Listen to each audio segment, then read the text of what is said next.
Ce petit garçon, c'est Avi, 9 mois, né en août 2024. Sa venue au monde est loin d'être due au hasard. Au contraire, elle était mûrement réfléchie. C'est au cœur de la guerre que ses parents ont décidé qu'il était temps de faire un enfant. Nous, ça faisait 3 ans qu'on était mariés. On savait qu'on voulait un enfant, mais on n'était pas vraiment prêts encore à sauter le pas. On repoussait chaque année, on se disait non, encore un an de plaisir, de kiff, encore un an de voyage, voilà.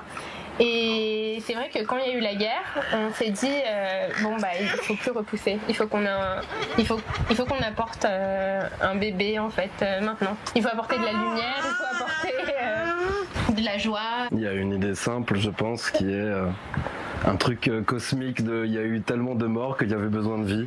Ouais. Et de remplacer, de combler ce trou de tous ceux qui sont partis par une présence. Choisir la vie, une évidence, presque une mission pour participer à l'effort national.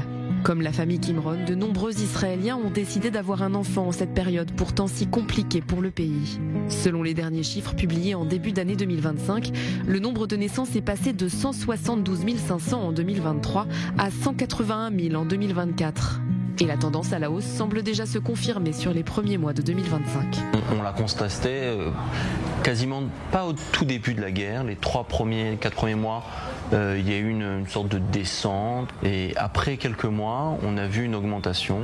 Au départ, on pensait que c'était une augmentation qui était due au nord du pays ou au sud du pays, des femmes enceintes qui bien entendu ne pouvaient pas accoucher à Rambam par exemple ou bien à Soroka ou qui préféraient venir dans le centre, mais on voit de plus en plus maintenant que même les hôpitaux dans le nord et dans le sud du pays sont revenus à une fonction normale, on voit quand même une augmentation du nombre de naissances à laquelle on ne s'attendait pas forcément. On fait partie d'un phénomène général. Ouais, je crois qu'entre juin et septembre, en Israël, rien qu'en Israël, j'ai au moins 8 amis en même temps que moi qui étaient enceintes, dont plusieurs hyper rapprochés.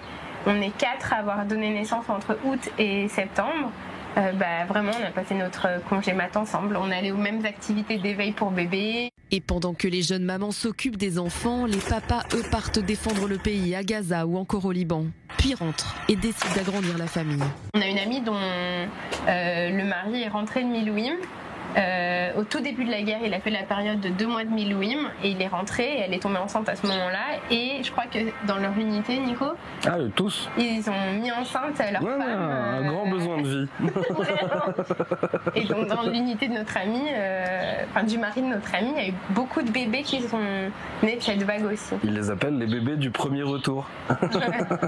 Et puis là, maintenant qu'on en est à beaucoup de copains qui s'en sont à plus de 400 jours, il y a déjà les bébés du deuxième retour, du troisième.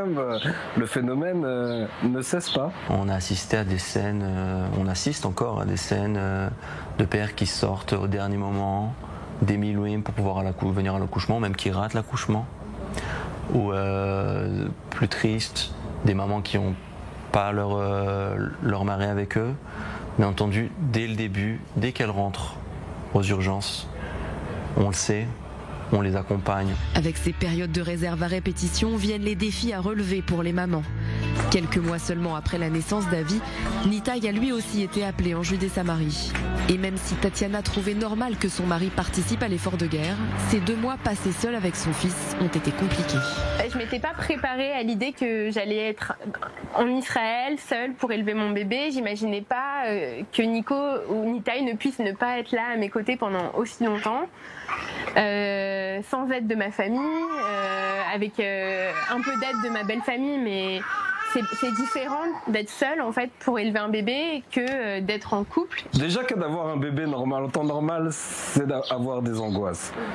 Mais alors, en plus, avec un mari au front, c'est des angoisses existentielles.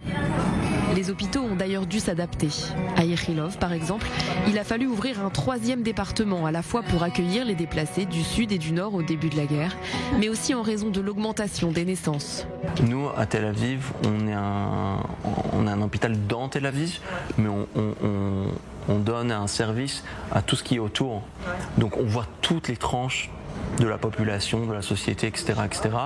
Et l'impression, c'est juste une impression, que c'est une augmentation des naissances dans toutes les tranches de la société.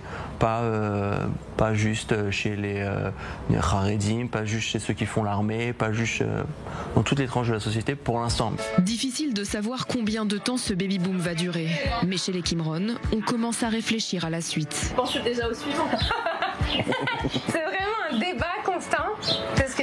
On est d'accord qu'il y aura un suivant. Ouais, on est d'accord, mais par contre on ne sait pas quand. Avi pourrait donc accueillir dans le futur un petit frère ou une petite sœur.